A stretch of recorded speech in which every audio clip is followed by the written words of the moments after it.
qualité de président en exercice de l'Union africaine, je suis venu hier à Paris à l'invitation du président Macron avec un certain nombre de nos collègues africains et européens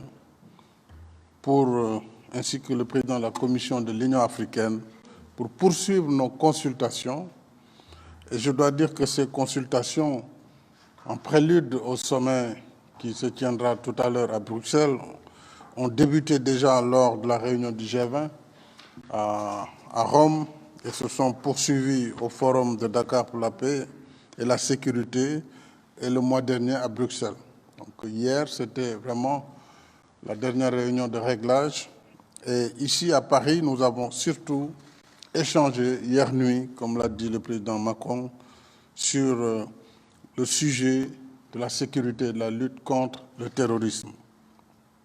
Et c'est une question vitale pour nos deux continents et une question d'intérêt commun puisque 15 kilomètres à peine séparent l'Afrique et l'Europe.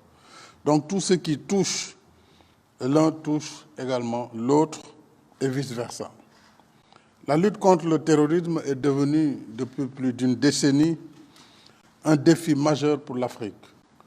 Et nous ne voulons pas que le continent devienne le ventre mou du terrorisme international.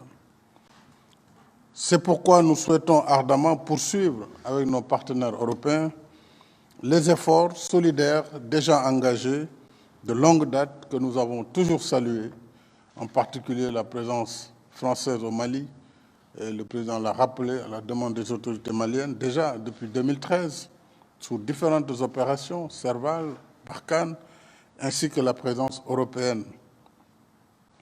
Et nous avons retenu hier, avec nos partenaires, que, considérant les situations nouvelles au Mali, nous comprenons cette décision prise par les autorités européennes et françaises de ne pas poursuivre leur intervention sur le théâtre malien, compte tenu des situations nées un peu des deux coups d'État et des difficultés qu'il y a entre autorités maliennes et autorités européennes sur les opérations en cours. Alors nous en avons pris acte, mais surtout nous avons convenu avec l'Europe que la lutte contre le Sahel, contre le terrorisme au Sahel, ne saurait être la seule affaire des pays africains. Et là-dessus, c'est un consensus et c'est heureux qu'un engagement a été renouvelé de rester dans la région et de réarticuler le dispositif. Nous espérons simplement que les discussions, en tout cas entre la CEDEAO et le Mali, permettront d'arriver à un retour normal à des institutions civiles issues d'élections, de façon à pouvoir reprendre le cours normal des choses. Alors, je voudrais dire par ailleurs que, en ce qui concerne la CEDEAO, elle a appliqué rigoureusement ces textes après avoir accompagné les autorités de transition. Et lorsque nous avons été devant l'impossibilité de trouver un consensus sur une date raisonnable pour la tenue d'élections, évidemment, l'acte additionnel portant sur la bonne gouvernance et la démocratie a été appliqué. Mais nous continuons les échanges et il me semble que d'ailleurs, peut-être lundi prochain, nous aurons à nouveau une nouvelle réunion entre la CEDEAO, l'Union africaine et les autorités maliennes et nous verrons la suite qui sera donnée dans le cadre des relations entre la CEDEAO et l'Union africaine et surtout le Mali.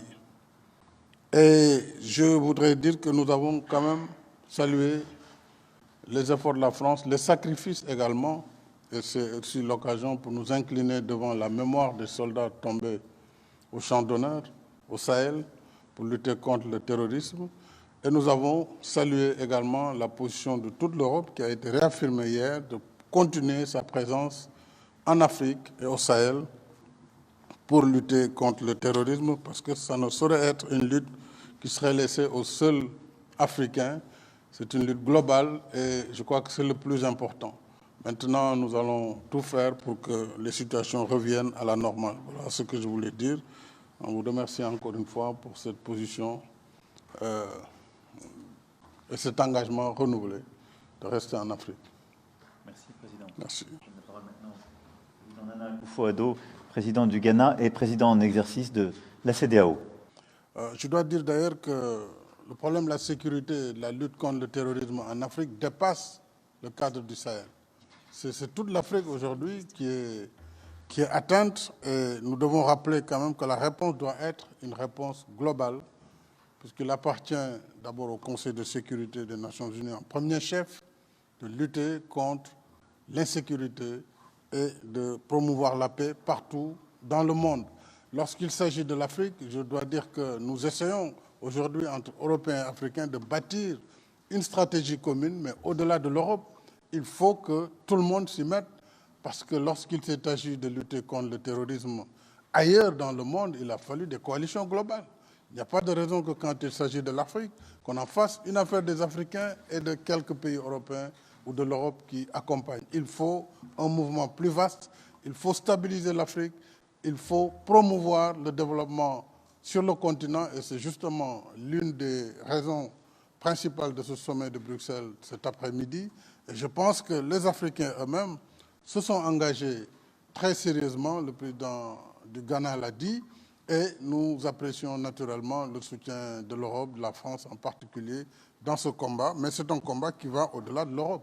Et il faut que les Nations Unies assument leurs responsabilités et le Conseil de sécurité qui est celui de financer les opérations de paix, qu'il s'agisse de maintien de la paix ou de restauration de la paix ou de lutte contre le terrorisme. C'est ça que nous attendons de la communauté internationale.